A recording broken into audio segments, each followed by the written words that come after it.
මේ කෙස් ගසක ව්‍යුහය කියන දේ NVQ level 4 ඉගෙන ගන්න ළමයින්ටත් වටිනවා 5 ඉගෙන ගන්න ළමයින්ටත් වටිනවා. ඒ කියන්නේ සාමාන්‍යයෙන් කෙස් ගස ගැන ඉගෙන ගන්න එක රූපලාවන්‍ය ශාස්ත්‍රයේ ඉන්න ඕනම කෙනෙක්ට වටිනවා. අපි මුලින්ම ඉගෙන ගන්නේ කෙස් ගහයි මේක hair එකකට අයිති වෙනවා, beauty එකකට අයිති වෙනවා. ඒකයි මම hair එක කියලා මෙතන ලියලා තියෙන්නේ. ඒකට මේ කෙස් ගහේ කොටස් තමයි අපි අඳුරගන්නේ. අර ව්‍යුහය තමයි කොහොමද හැදලා තියෙන්නේ, මොනවාද තියෙන්නේ කියලා තමයි අපි අද ඉගෙන ගන්න යන්නේ.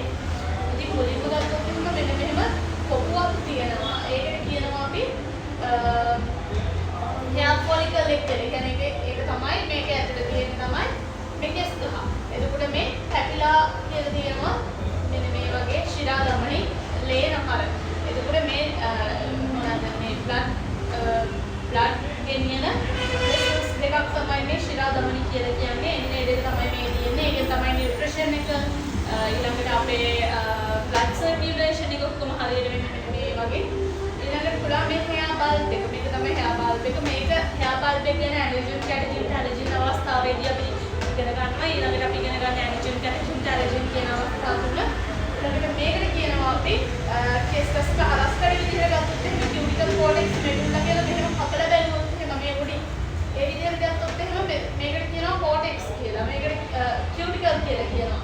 මේකට කියනවා cortex කියලා. මේකට කියනවා medulla කියලා. ඒ වගේම මේක හරස් කරේ විදිහට නැතුව මේ විදිහට බැලුවොත් එහෙනම් මේ කොටසට කියනවා matrix කියලා. ඊළඟට hair shaft කියලා කියනවා. ඊළඟට මේකට hair follicle කියලා කියනවා. මේක තමයි electrically muscles කියන්නේ. කියන්නේ ස්නායු සංවේදක කටක. ඊළඟට මේ cervicus gland කියන එක තමයි මේ කියන්නේ.